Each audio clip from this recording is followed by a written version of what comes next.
Maailma on muutosten keskellä. Vaikka kaikkeen emme voi Koskisella vaikuttaa, on aika uudelle ajattelulle. Olemme valmiita kestävään kasvuun. Tavoitteemme on kasvattaa liikevaihtomme 500 miljoonaan euroon. Tämä kasvuloikka tapahtuu tuottamalla arvoa asiakkaille, kehittämällä nykytoimintaa ja ottamalla rohkeita askeleita. Autamme asiakkaitamme onnistumaan hillitsemään ilmastonmuutosta ja sopeutumaan tulevaan tuotteidemme ja palveluidemme avulla. Kehitämme tarjontaamme ja tulemme palvelemaan myös uusia asiakasryhmiä. Pyrimme olemaan toimialamme houkuttelevin työnantaja. Tämä vaatii jatkuvaa ja monipuolista uudistumista. Panostamme tuotekehitykseen, otamme suunnitelmallisesti käyttöön uusia avauksiamme ja laajentuvan toimintamme mahdollisuuksia.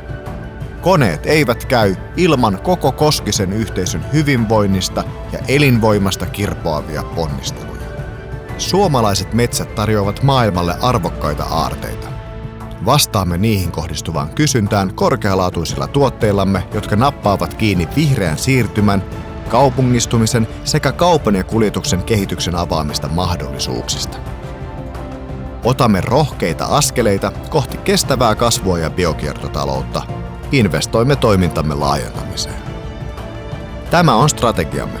Meillä on kaikki tarvittava menestykseen. Kunhan metsät ja ihmiset jatkavat rinnallamme, mahdollisuutemme ovat erinomaiset.